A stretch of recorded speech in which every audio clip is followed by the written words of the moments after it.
I'm going to talk about geoengineering. I want to say around 2006, I started kind of opening my eyes to how the military wasn't really what I thought it was.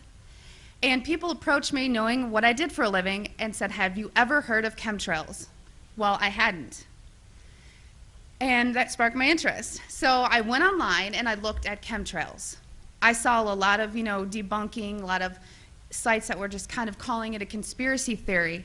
And I thought, well, geez, this is what I do for a living. Preventive health, making sure that people are not getting sick, especially in the workplace, and by things that we're doing that can affect, human health and the environment. To summarize it, in an attempt to debunk this conspiracy theory as I thought it was, I didn't debunk it. It literally changed my life. Like I said, this is hard for me because it's not easy standing here and telling my story. One day I was going through that computer system, which if you want to look it up, it's called an Air Force Form 3952. It is the approval of hazardous materials. I was finding tons and tons of large quantities of aluminum, barium, strontium in the forms of oxides and sulfates. And of course I knew that there's industrial processes you may not have heard of, but it's bead blasting, pneumatic sanding, shot peening. There is certain medias that's similar to that is used. However, I had already accounted for that. I would sit and look at this computer system and say, this shop wants to order this paint. I'm going to tie it to a task. We had to know what was being used, why it was being used, tracking it cradle to grave on how we were going to dispose of it to be compliant with OSHA and the EPA. One of the legal requirements in approving these is looking at what used to be called the material safety data sheet. On that sheet, it's going to list the manufacturer. It's going to list some maybe acquired personal protective equipment that needs to be used or some ways to mitigate the exposures. These electronic MSDSs did not have a manufacturer name. They were very vague. They almost looked to me like somebody had made it and scanned it into the system. So I asked the question, what is this being used for? I never got an answer, so I didn't approve it. And it sat there. And then the heat came down. Why are you behind on your 3952s? Only a select few of us did that. So I started asking questions. And at that point, my demonization began. I made my rank. I was decorated. I was a non-commissioned officer of the quarter. I won lots of awards. I had no reason for anyone to attempt to demonize me. So then I get moved over to the other Air Logistics Center. There's only 2 in the Air Force, which is in Warner Robins, Georgia. This kind of carried with me. And I thought, you know what? Should I revisit this? Is it worth it? Did I hit something? Maybe it's need to know. I started finding the same things at Robins Air Force Base.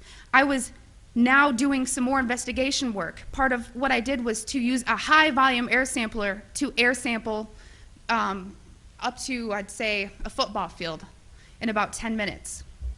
I also conducted soil sampling because I thought, if this is real and they are spraying this, it's going to get to the ground.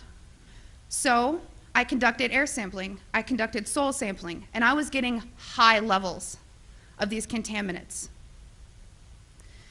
When I started asking the question again under a new commander, I never in my life thought I would have somebody look me in the face and tell me, I am questioning you. Is there something wrong with you? You've been looking really depressed lately. I can put you under a mental evaluation for up to 120 days. Who would take care of your daughter? Because I was divorced at the time. As soon as I heard that, I knew. It validated everything I ever thought. And I thought, I've spent 9 years of my life trying to protect human health, and here we are violating law after law after law. Just sitting here, instead of protecting the people, we are poisoning the people. And I've never got up so much courage from that fear of being thrown in a cage, because when you're in the military, folks, you're a number. You are a number, and every aspect of your life is controlled. I was so lucky that my enlistment was coming up and I was supposed to re-enlist. I ran and did not look back, and I have been blowing the whistle and shouting ever since. And I left October 27th. 2010.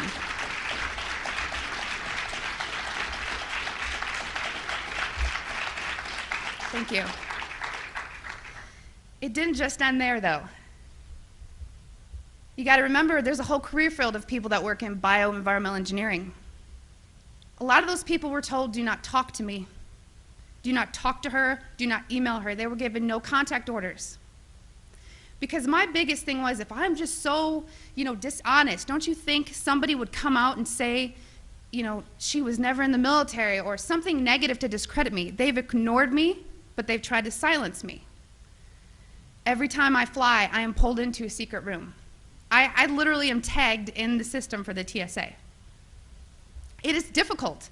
As an industrial hygienist, I do very well for myself, but it has been so difficult after leaving the federal government to maintain employment. Nowadays, everyone runs background checks on you, and the first thing they look at is, wow, here's a whistleblower. And you ask yourself, if this is true and we are spraying the people, where are the pilots? Where are the people? I don't know if you pay attention, but look at Snowden. Look at Manning. People don't come forward because these supposed Whistleblower Act protections that you have are not enforced, they're not supported, and they really don't exist. But what I want you to take from this is to understand that I am being completely honest with you, and that geoengineering is occurring, it's been occurring, it is not new, and your tax dollars are funding this. I 100% know that the U.S. Air Force was involved, and I think back to all these things that I never had noticed. If you don't know what to look for, you can't look for something. And once I realized a process they were trying to hide, people have come out of the woodworks, from EPA compliance officers to ex-people that I worked with in my career field, who I cannot state for obvious reasons. I've had pilots come forward. I've had people come forward that actually load the canisters on the planes. These people don't come forward because they are afraid that they're going to end up like Snowden. And I continue to speak to let people know I've been screaming about this for 3 years and I'm still here. And why are you so afraid? Because many of these people are on active duty. And if you are willing to die for your country, supporting, the Constitution and defending us from enemies foreign and domestic, you are willing to die for your country, but now you're scared. You are scared and cowardly to talk about this. So I'm not just speaking to all of you in this room, I'm speaking to all those people that are going to watch this online and watch it on YouTube. Because you can come forward, you can help expose this, and we can stop it. So many people want to ask, why? Why is this occurring? That's for later thought. From weather modification to weather weaponry, there's numerous reasons under Agenda 21 and tons of theories. But my job as an industrial hygienist is to make sure that I comply with the laws and enforce them. So it is unethical every day for all the other people that are out there that work in preventive health, or even physicians that aren't speaking about this. They need to. So one thing I want to tell you is what you can do about it. The biggest hurdle that we have is disinformation sites. I never say them, but I'm going to today, so that you know if anyone ever gives these to you as a reference to debunk you, it's Metabunk and Contrail Science. Those are two websites that are ran by a government shill named Mick West. And he is a computer gaming programmer who tries to tell you about persistent contrails. So somebody who isn't even credentialed in chemistry or physics or ecology, none of that, is trying to tell you that you're crazy. Okay? So also on social media, don't just hit the share button. There are links. You have to understand that I have met people who used to be purposeful disinformation trolls, as we call them. These people are paid to pretend that they're you, to get you on board to believe a website or an article, just so that you look so vulnerable. And then later it will be deemed non-credible, and then you look non-credible. So I just want everyone to know and understand that of all things, of all the freedoms that we are losing, geoengineering is the #1 issue that we are facing. Because you can have guns and money and you can have everything. If you don't have food and water and you are dying of respiratory or neurological illnesses, what does it matter? So you've heard about vaccines, and you'll about smart meters, and you'll hear about other issues like fracking. These are all systemic effects. We are getting overexposed to toxins. People will tell you fluoride's in the water, but it's not a lot.